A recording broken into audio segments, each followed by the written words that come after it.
This is americasdemocrats.org, the weekly netcast for stand-up Democrats. I'm your host, Jim Cuddy. With all the furor over the Supreme Court's injection of religion into public policy, we hear from theologian James Skillen about the true nature of this country's spiritual foundation. And activist nun Simone Campbell reveals what she would ask Pope Francis if she could. Finally, Bill Press talks with Debbie Wasserman Schultz on Hobby Lobby and impeachment. Are you tired of Tea Party Republicans and Rush Limbaugh dominating the airwaves? Do you want the facts you won't get on Fox or even on CNN? Then stay tuned. Our sponsor, 21st Century Democrats, works hard to get everyday Democrats involved in returning our party to its roots and to success at the ballot box. Sit back and listen, then stand up and fight. And follow 21st Century Democrats on Facebook for all the latest progressive news. We're glad you can join us. The Supreme Court's exemption for Hobby Lobby from Obamacare and the Justice's incredible decision about contraception makes this a good time to hear from an actual theologian, Professor James Skillen, about the true role of faith in American politics. And we say hello to Dr. James Skillen, a Christian political philosopher who served as president of the Center for Public Justice from 1981 to 2009. In that capacity, he focused on public policy, civic participation, and institutions of governance. He is the author of a new book, The Good of Politics. Dr. James Skillen, thank you so much for joining us today on americasdemocrats.org. Great to be with you. The title of your book may sound like an oxymoron to many Americans. So what good is there in politics, and is the word good in this sense related to the word God? Let's start with the first part of your question. If one thinks of describing things, of course, I think you can find many good things in politics, but the main aim of my book is to get at this divide between those who really are suspicious of government. They may see it as necessary to protect from evildoers, protect life and property, but otherwise it's just a questionable enterprise. And I'm arguing against that we humans are made for political community. We're made to build them and shape them as communities of justice, just like we're made for family life and friendship and farming and building bridges and doing the arts. So it's not an unnatural thing or something that comes about only in reaction to threats to life, or from a long-term Christian perspective going back to Augustine, established by God only because of sin. Now, it's in that framework that my argument, the larger argument of the book, is that long-term assumption that politics comes secondarily, both that's in John Locke's philosophy and goes back to Augustine, does not even find a basis in the Bible if the biblical tradition is taken seriously for what it is. So that's where God comes in, but I'd like to get at that in a different way. Sure. Now, you go back into American history to show that there were two competing strands of thought regarding religion and the state. Can you summarize those for us? Yeah, on the one hand, and I think probably the deeper one in terms of American colonial culture, is reflected in some of the statements of George Washington that are often quoted, namely that people can't be self-governing, can't succeed at self-government without morality, and they can't be moral without religion. So there's kind of a stacking framework there in which religion is fundamental to political life, even if it's only in a kind of indirect way influencing morality, which then influences the character of people who are self-governing. The other strand, which more comes from Enlightenment influence and shows up in, a variety of early founders, and especially grows on into the 19th century, that politics and religion need to be kept separate, not just in the sense of not establishing a church or a particularly religious group, that a government should be independent of that. Really should be kept in private. And whether or not it's influential for some people or they need it, that's not what government's about. So government is a rational enterprise, needs to be thought through for what its practical significance is. And I think those two show up constantly in Supreme Court cases, for example, over religion and politics, over religious freedom on the one hand and non-establishment on the other. And they contend with each other. They're both quite lively in our present thought, even if people don't know where they come from. We're speaking with James Skillen, Christian political philosopher, author of a new book, The Good of Politics. Did the settling of America by Puritans influence our form of government and political culture to this day? Yes, very much. In some cases, it's indirect. People won't necessarily be fully conscious, but I think most of the historians, majority of historians now agree that of all the cultural influences in colonial America leading up to the founding, Puritan thought, Puritan culture was far more influential than any other. Mark Knoll, for example, in his book, Oxford University Press published, titled America's God, he goes in that book from the colonial period up to the Civil War. So in that sense, if one thinks about a moral framework, that sense that up until maybe even fairly recently in some people's mind, there was this kind of common ethos, a common sense of moral obligation, and also lots of things having to do with limited government because of human sin and so forth. Those are very much rooted in Puritan thought. What I'd emphasize is that I think the Puritan influence is strongest when it comes to these cultural considerations.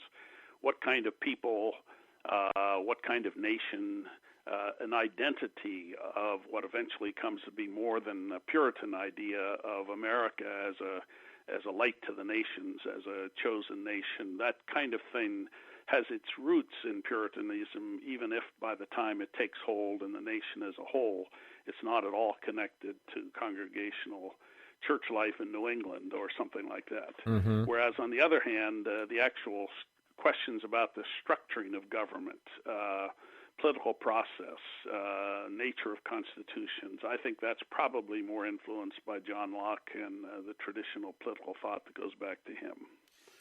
How do you interpret the fact, if it is one, that many of the founding fathers were deists and professed little of the prevailing religion of their time? Although the Declaration of Independence speaks of a creator and of providence, it isn't all that faith-based, is it? Certainly many of the founders were deists. I think there was a transition taking place, and those who really want to emphasize the Christian roots of America, that it's a Christian country in terms of its founders, etc., are wrong if what they're trying to do is to think of the persons who were founders as being largely of a Christian confessional ilk. At the same time, even people like Thomas Jefferson and others who were very, very leery of theology in the traditional sense, and in Jefferson's case, who told his nephew who had asked him about whether he should believe in God, and Jefferson said, well, if it helps that moral sense in you to be strengthened, then fine. And if it doesn't, well, don't worry about it. You can find other ways to have the moral sense strengthened. So for somebody like Jefferson, in his own context, it wasn't a secularized context, so he speaks freely about religion, about God, and of course connects with the people of his day, Episcopalians and others in Virginia. But as a whole, I think the movement there has to do with political life, and Jefferson envisioned a coming state, you could say, is founded on its moral sense, a kind of Unitarian ideal that isn't at all particularly connected to Christian faith. At the same time, if one says, is this a Christian country, and one means by it, well, it's not Buddhist, it's not rooted in Islam, it's not rooted in some other faith, it's not dominantly that of Jews, although many people refer to the Judeo-Christian tradition, then yes, it's a Christian country. But even to ask about Christianity in the Middle Ages or today, one has to, politically speaking, take into account the Greco-Roman tradition and influence. So it was never the case that thought about political life and political life itself was imagined to be some kind of Christian commonwealth. Again, we're speaking with James Skillen, Christian political philosopher, author of the new book, The Good of Politics. Is America chosen by God or Providence to exert the manifest destiny and exceptionalism its leaders claim? And if it is chosen by God, how does one explain Israel or any of the Islamic states? I think one has to do, going back to the pilgrims that are coming over on the ships and making our covenant with God, that the idea for the Puritans, let's start with them, was that they were making a covenant with God. It was initiated by them. They saw it as very parallel to Israel's covenant, to God having liberated them from Egypt. That's the England that they're leaving, and taking them across the Red Sea of North Atlantic and into a promised land. That kind of vision that they professed and saw themselves living through as a kind of model New Israel certainly was what they believed was happening. That is, that was their profession. One doesn't know the mysteries of God's actions, and it can't be found, I would say, if one takes biblical texts or declarations from churches, that God initiated this covenant making. But the belief is that was the case. What happened, I think what's crucial to understand the American setting where that's professed and what was dominant even at the time of the Revolution, much of the language was about America now being a new Israel, God's chosen nation. This was an extension from the Puritans, who were thinking of their very churchy commune, of their experiment in a new kind of church-led or church-state compound. That was really tied to profession of Christian faith in a Calvinist way. By the time it was spread to the nation at the time of the Revolution, it had nothing to do with the nation being a church. It had to do with it being a political order, something like Israel that's chosen by God. So it seemed to be a new Israel chosen by God, and therefore the nation itself is, God's vehicle for bringing light to the world, enlightenment, democracy, prosperity, all the things that one might think about life in this world.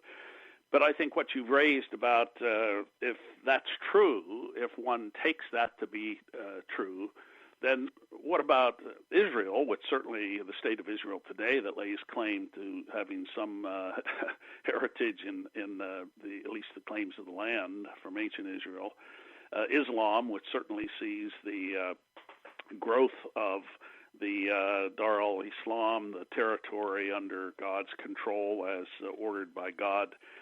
In that sense, obviously, there are different claims to who God is choosing and for what purposes. That's a very, and I would say go internal to the United States itself. There are many Christians, particularly of an Anabaptist persuasion, and many others, who don't believe for a minute that the nation is a new Israel, or that the political community of the United States is God's chosen people. But so what do you say about them? Well, they're apparently not either good Americans or good Christians, I suppose. So it's a myth. It's a myth about the United States that has no ground, and the most you can come up with, let's say, with the Declaration of Independence, would be that it recognized that this God, I'd say it implies nothing more than a deist God, is the one who's the author of our rights and the one who's going to guide America.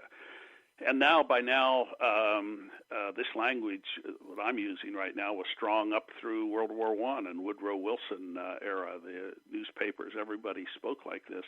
By today, when the idea of New Israel and God's chosen nation is spoken only among some Christians, still this idea of America as an exceptional nation, the first among all equals, the leader of democracy, the number one nation has to be kept that way. That goes all the way back to the roots of the founding. Almost all politicians today either wallow in religion to get elected or at least say their faith informs their secular views. But doesn't the mingling of religious belief and political belief harm religion itself as much as it might harm politics? Well, there I think the question has to do with the nature of political life itself and how it's used. The manipulating effect where politicians in certain settings, there are settings in which claims to be religious aren't so influential, but the wallowing, as you say, or the manipulating of religious language to get elected, that's not too much different from wallowing in various interests. In, say, an automobile district, you might be wallowing in appealing to you being standing up for automobiles. In a heavily forested area of Oregon or something, it might be the environmental argument. Politicians go around and appeal to all kinds of different groups and people, and the only way it works, well, the only way I wouldn't say, the way it works especially among religious believers is the extent to which they think about political life primarily in terms of persons. If this person is religious and therefore trustworthy, I can count on them more than somebody else. It simply is not the case that policy arguments or an understanding of how does taxation and agriculture and education and all these different elements, it's simply not the fact that most citizens want to know, how does all that fit together? How is it done justly? What is going to be your stance on taxes, not just in itself, that is, taxes less, but what's it for? What's the meaning of political life? That's really, I mean, it should be the heart of political debate, political electioneering in my mind, and that's what one should base the judgment about candidates. What are they going to do for the life of the nation as a whole, for its quality, its long-term justice, and that has to do with how are they going to relate these many different interests. But that's not usually what happens. It's single issue at a time, and when it comes to religious talk. So does this harm religion as much as politics or both of them? Well, I think so, in the sense that certainly Christianity, from my point of view, is not primarily about which person gets elected. It has to do with a much broader meaning of understanding life in which humans bear all kinds of responsibility. I don't think it's the primary concern of most Jews or Muslims, for example.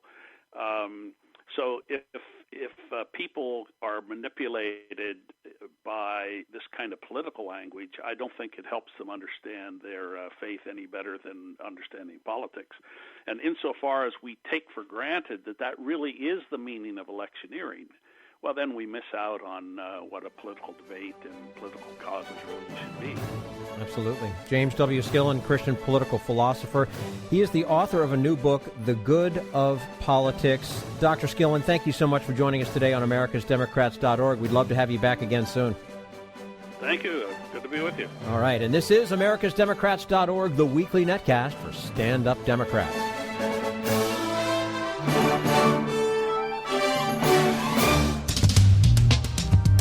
We want you to sit back and listen, but we need you to stand up and fight. Do you want to get involved and help get our party back to its roots and to success at the ballot box?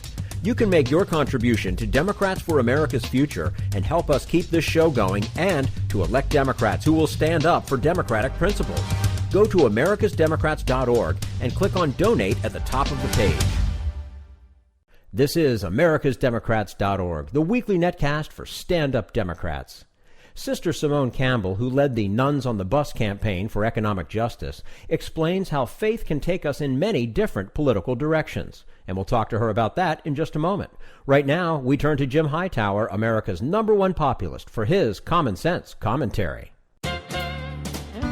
The good news is that it's not all bad news these days. Take the federal minimum wage of $7.25 an hour. Please. That's a poverty wage, a shameful stain on our extremely rich nation. But don't count on Washington to lift our wage floor. Indeed, pig-headed Republican Congress critters obdurately refuse to consider it, even declaring there should be no wage floor to sustain America's middle-class framework. So where's the good news? Probably right where you live. Millions of low-wage workers themselves, from fast food workers to adjunct college professors, have been organizing and mobilizing, pushing local leaders to take action against the immoral inequality that's ripping our society apart and sinking our economy. Sure enough, local officials are responding. Seattle, Chicago, New York City, Austin, Providence, San Francisco, and even Oklahoma City, as well as other locales, either have raised their wage floors or are battling the corporate lobbyists to get the job done. And here's a pleasant surprise. Breaking away from the McDonald's, Domino, Taco Bell herd of low-wage exploiters, several smaller fast food chains are acting on their own, raising their starting pay levels as high as $15 an hour plus benefits. The Boloco burrito chain in New England, for example, has raised its minimum to $9 an hour, plus subsidizing its employees' commuting costs and contributing to their 401k fund. A Boloco co-founder says, if we're talking about building a business that's successful, but our employees can't go home and pay their bills, to me, that success is a farce. This is Jim Hightower saying, exactly. If you can't pay your workers a decent wage, then you don't have a legitimate business. The multi-million-dollar executives at poverty pay outfits like McDonald's aren't running a business. They're running a labor extortion racket. Need an antidote to the progressive blues? Want some good news about how grassroots folks are rebelling against the corporate powers and winning? Well, here's an easy-to-swallow pill for you, the Hightower Lowdown. Hightower's monthly newsletter will give you the lowdown, even as it lifts you up. It's 4 pages a month, jam-packed with facts you can use, actions you can take, and Jim's own Texas humor, all for only $15 a year. To become a lowdowner, go to hightowerlowdown.org. This is americasdemocrats.org, the weekly netcast for stand-up Democrats. Activist nun Simone Campbell says the Catholic movement for economic justice is well within the teachings of the Church, and she reveals what she would ask Pope Francis. And we say hello to Sister Simone Campbell, who is a Catholic sister in the Sisters of Social Service community, also Executive Director of Network, a national Catholic social justice lobby, as well as the author of a new book, A Nun on the Bus, How All of Us Can Create Hope, Change, and Community. Sister Simone Campbell, thank you for joining us today on americasdemocrats.org. Oh, it's great to be with you. Well, it's nice to have you back. Did you become a nun because of your interest in social justice, or did you find the social calling after the spiritual one? Well, I think the spirituality and the sense of justice went hand in hand from the time I was young. For me, justice had always been rooted in the gospel, and the gospel was always about justice. So I've just never been able to separate the two. And my choice to join my community really came out of that desire to do, especially civil rights when I was young, to work on civil rights from a perspective of faith with folks who shared the passion. So they've been twined my whole life. You can't separate them in me. Mm-hmm. Who are your heroes, either religious or political? Oh, gee. As a young person, I so admired Dr. Martin Luther King and the young people in the South who stood up to the segregationists. I'll never forget the young people in Birmingham, Alabama, standing up to Sheriff Bull Connor, and I was so touched by their bravery and their courage and their sense of justice as a young person. Now it's interesting. The heroes for me are all of the folks that I meet day in, day out who have amazing stories to tell, like Robin, who I met a couple of weeks ago at the president's signing of the raising the minimum wage for federal contract workers. And I'm sitting next to this lovely young woman in her mid to late 20s. She was so excited to be there. She had gotten a new dress at the store where she works, a national clothing chain store, and she told me that she worked for minimum wage, but she had been able to get this dress with her employee discount, and it was on sale, and she looked stunning in it.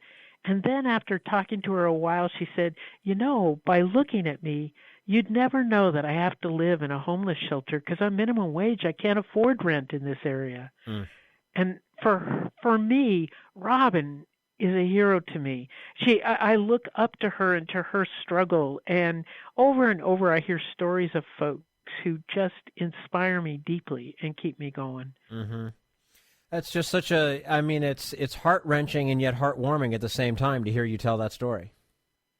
Well, but that's the thing. It's what I've discovered is it's so, in faith we talk about touching the pain of the world. It's important to touch the pain of the world is real.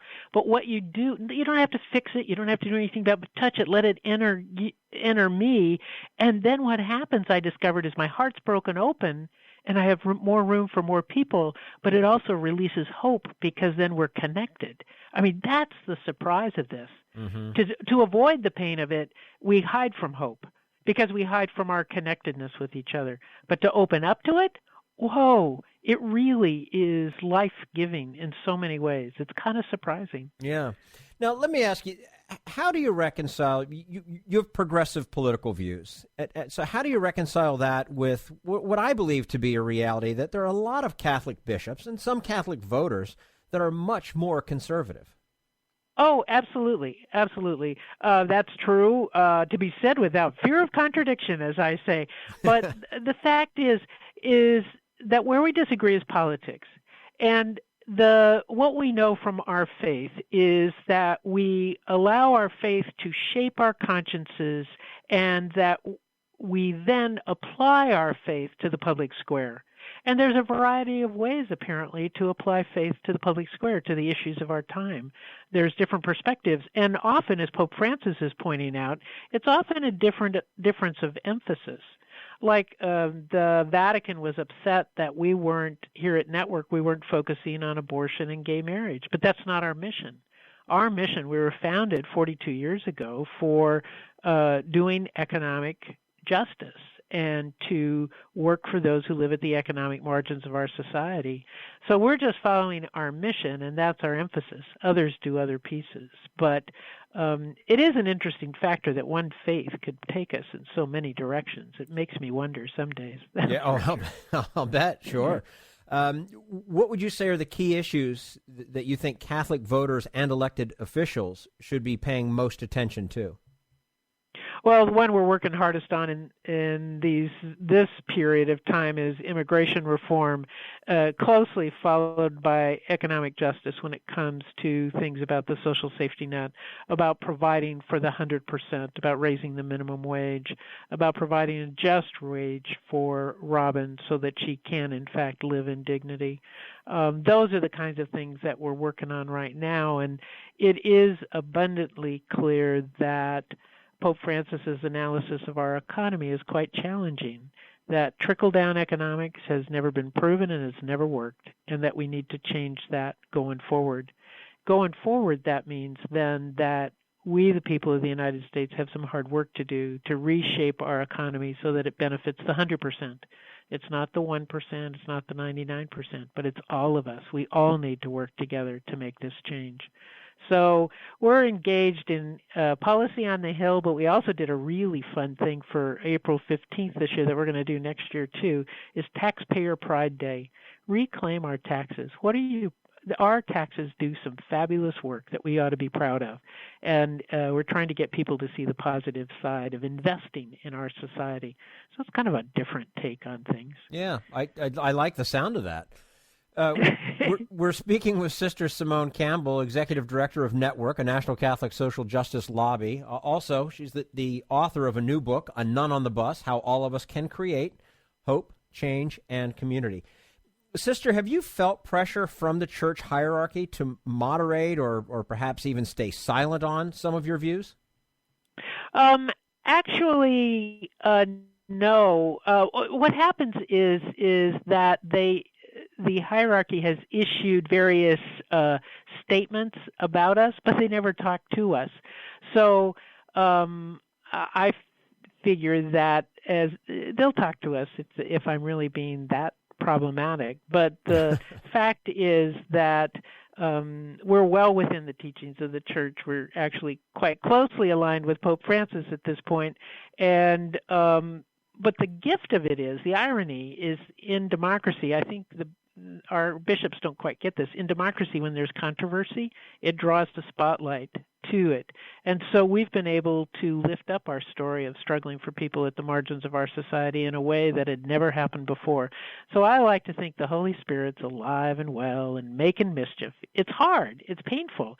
I don't like being criticized by the folks that we allegedly share faith with, but it's also a gift that if we can raise up our message and make it better for Robin and for all the other folks that struggle so hard, it's worth it. Sure. Well, let's talk a little bit more about Pope Francis. And you've mentioned, and especially given his high popularity ratings around the world, I think he surprised a lot of people and continues to surprise a lot of people and has energized the Catholic Church. Do you think the College of Cardinals knew that it was going to get someone so different?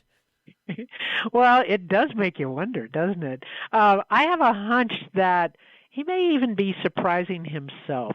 Though it was very clear as Archbishop and Cardinal in Argentina that he was very committed to those who were left out of the Argentinian economy and reached out to the poor and rode the bus to work and cooked for himself and did those kinds of things.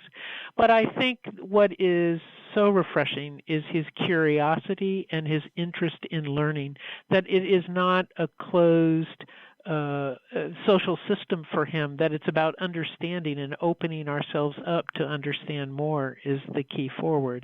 And it's that piece that I find so refreshing. But I must say, what I've discovered as I speak around the country, that it's often non-Catholics who are most enthusiastic, and that Catholics, we're a little more tepid. We're waiting to see, kind of holding our breath, waiting for the other shoe to drop.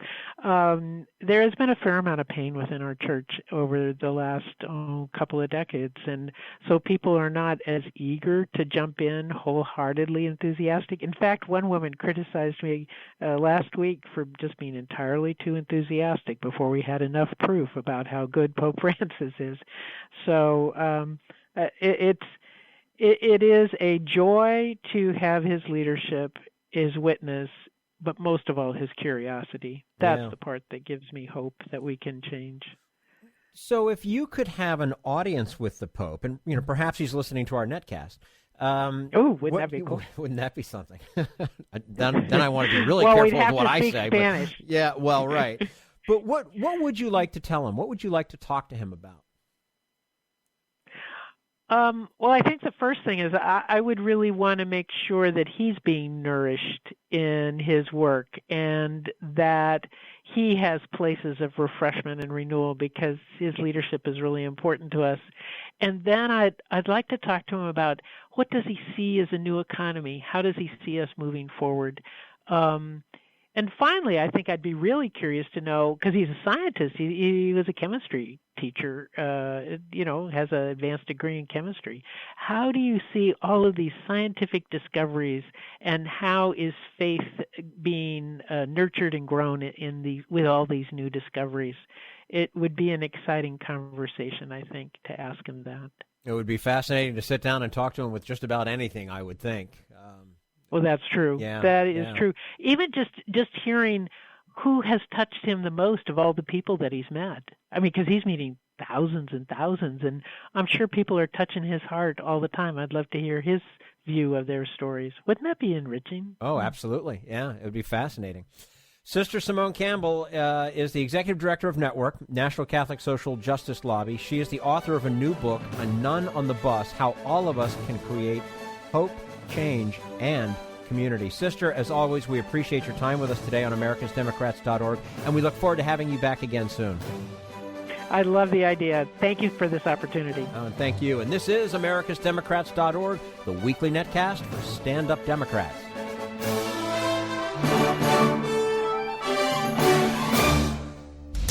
We want you to sit back and listen, but we need you to stand up and fight. Help get our party back to its roots and to success at the ballot box. Make your contribution to Democrats for America's Future to keep this show on the air and help elect stand-up Democrats. Go to americasdemocrats.org and click on Donate at the top of the page. This is americasdemocrats.org, the weekly netcast for stand-up Democrats. And now, Bill Press and his guest, DNC Chair Debbie Wasserman Schultz. She wears so many hats, it's hard for us to keep up with them. Probably hard for her to keep up with them, too. She is a member of Congress representing Florida's 23rd Congressional District. She is chair of the Democratic National Committee, and she is star of the Congressional Women's Softball Team, among other great feats here. Congresswoman Debbie Wasserman Schultz joining us on our Newsline. We were there at the game, Congresswoman. How are you? Good morning. Oh, good. I'm doing well, and actually much better. I don't know if you remember. I got injured during the game. Yes, we do. Left the game on crutches, but all good now. Been working hard to get my leg back in shape, and the best painkiller was beating the press at that game. Beat the press, and that's what it was that night. Yeah, you exactly. Guys, you crushed. You really did. And 10-5. It was a pretty good result. I know. No, we were worried about you. I wanted to ask how you're doing with your injury there, so it's good to know. Thank you. And we raised almost $200,000 for the Young Survival Coalition, which is the Young Women's Breast Cancer charity. Oh. Yep, we've now raised, over the last 6 years for the game, we've raised almost just about $500,000 for them. Wow. Isn't that great? That really is. Well, we are glad to support it. Thank you for coming out. No, we're glad to support it. And, in fact, the Friday before the game, we had Donna Edwards and Jen Bendry, right? Jen Bendry, yeah. They were trash talking, man. Good for them. Yeah, whole thing. We're very good at that. We do that all year. Follow up on Twitter. Yeah. Now, speaking about follow up, Congresswoman, you followed up yesterday to the Supreme Court's disastrous Hobby Lobby decision with some legislation to fix that problem. Tell us about it. We're introducing legislation that would provide for an exception to the Religious Freedom Restoration Act in response to the Hobby Lobby decision, which was horrendous, not just for women, but for all employees who simply want to make sure that the health care coverage that their employer provides, that their boss can't decide what kinds of health care they can get access to within that policy. And what the Hobby Lobby decision did was it allowed a boss to decide whether a woman can take birth control and have it covered by her employer's plan. And the real concern is what other religious objections are employers going to assert and deny health care coverage to their employees. It's unacceptable. Yeah. No, I mean, there's talk now that's saying, well, if Congress passes ENDA so that employers can't discriminate against people of the LGBT community, that some people can say, well, my religion tells me it's a sin, so therefore, I don't have to hire them or I can fire them easily. So you can see where this... Well, and then more related to health care, there are religions that don't believe in health care at all. And so if your boss subscribes to that religious principle, they could just decide, you know what, I'm not going to allow access to vaccinations. I'm not going to allow access to certain kinds of medications. And they can now, according to the Hobby Lobby decision, assert that religious objection, and it's perfectly okay. So we've introduced legislation that would make an exception to the Religious Freedom Restoration Act and not allow a boss to deny health care coverage in their policy based on their personal religious objection. Of course, we still leave intact a true religious employer like a church or a religiously affiliated employer like a Baptist hospital or something like that. But just a random private employer, the boss should not be deciding. I object religiously on religious grounds to this particular type of health care, and so I am not going to allow my employees to have access to it. That's unacceptable, and we are going to try to change the law to not allow that. There was not a lot of confidence that the Republicans in Congress, almost a certainty that they won't allow that bill to come to the floor. No, but very important that legislation be introduced both in the Senate and in the House yesterday. Yes. Now, meanwhile, what is the latest? Are Republicans really is John Boehner really going to go through with this threat of suing the President of the United States for doing his job, by the way? It's unbelievable. It looks like we're going to vote on a resolution today or tomorrow in the House that would essentially authorize the House of Representatives to sue the President for actually trying to do something. Now, keep in mind what the president's been doing, and he said in the State of the Union that if he wanted to work with Congress, if Congress refused to work with him, and this has been the do-nothingest of do-nothing Congresses, so we're quite literally doing nothing, that the president was going to act. We have so many serious issues that we need to address, continuing to get this economy turned around, making college more affordable, dealing with immigration reform, and so many others. Just to give you an idea of what the Republicans are suing over and how ridiculous it is, I mean, this president has actually, in modern times, issued the fewest executive orders of any president, except for one. And, what the Republicans are going to do is spend millions of dollars. They already lost the Defense of Marriage Act lawsuit where they spent millions of dollars. That they are wasting $3 million on this Benghazi investigation. That they continually they shut the government down and wasted $24 billion to try to deny people health care. Now we're going to have this unlimited lawsuit, which John Boehner, by the way, Bill, is reviewing 5.5 years of the president's executive orders on every topic imaginable. So the cost of this could be unlimited. This is all in the name of trying to prevent the president from doing something. And we have so much left undone. And who pays for this lawsuit? Well, I actually can answer that specifically. I'm the ranking member on the Legislative Branch Appropriations Subcommittee, and it gets paid for by the government. I mean, what the resolution will do is it authorizes a vote by the leadership committee, the 3 top leadership members from the majority and the 2 from the minority. Of course, the majority will rule, right, and they will authorize funds to be spent to pursue this lawsuit, and it comes out of the federal treasury, out of the legislative branch budget. Meaning taxpayers, right? Taxpayers will fully fund this lawsuit. Taxpayers fully funded the losing Defense of Marriage Act lawsuit. You remember the House sued over the Defense of Marriage Act when the president rightly stopped defending the indefensible, and because it was unconstitutional. And now, as we saw, the Supreme Court ruled that it was unconstitutional last year.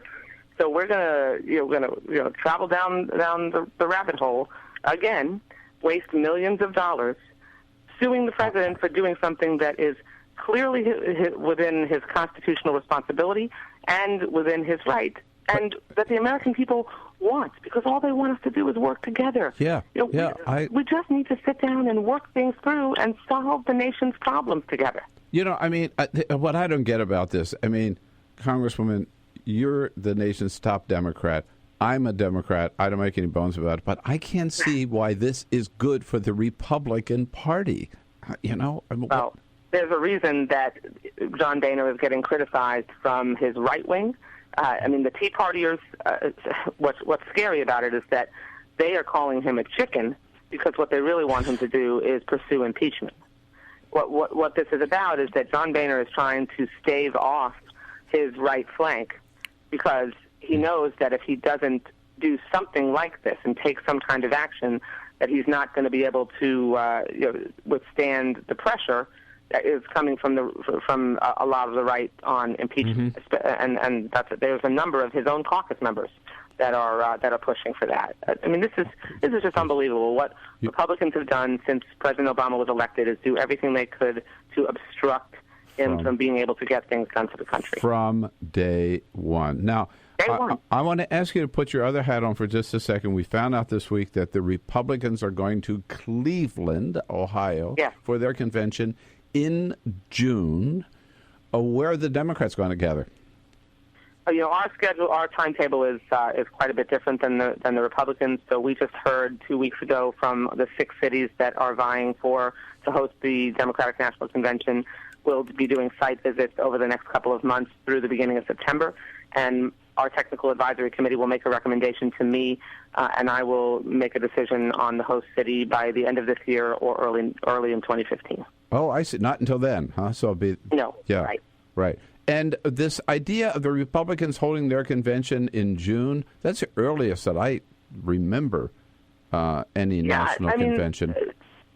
Right, and first of all, I mean, we're excited for Cleveland. It's a fantastic city. Oh, yeah. They are one of the 6 cities that are under consideration for in our process as well.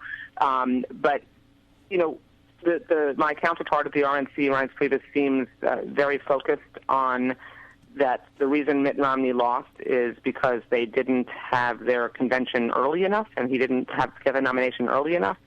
As President Obama's former campaign manager David Plouffe said the other day, the only 2 things a presidential candidate controls is who their vice presidential pick is and when when the convention is. And what the Republicans are doing is risking, and that's fine with us, but they're risking no one having their convention and nominating their president and having their vice president get selected when no one is really paying attention in late June and early July. Right. That's fine. They continue to focus on very narrow, simple things that they think are the reason they lost. Mm-hmm. What they continue to ignore is that they lost because they are completely out of touch with the American people, that they won't focus on creating jobs, they won't focus on working together to move the economy forward.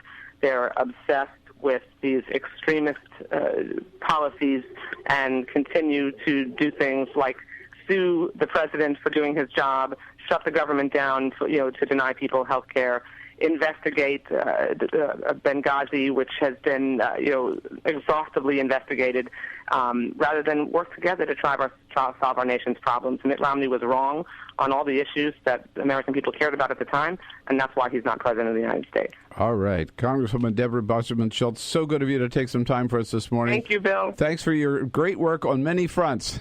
Okay. Thank you. All right. See you again soon. Bye. Debbie Wasserman Schultz, great job as DNC chair. You can see why she's got the job. That's all for americasdemocrats.org. Thank you to all who made today's show possible. James Skillen, Simone Campbell, and the entire Bill Press team. And thank you for listening. If you liked what you heard, please get involved in our efforts to keep this show going and to elect Democrats who are bringing the party back to its roots. Go to americasdemocrats.org and click on Donate at the top of the page. And be sure to find 21st Century Democrats on Facebook. For americasdemocrats.org, I'm your host, Jim Cuddy.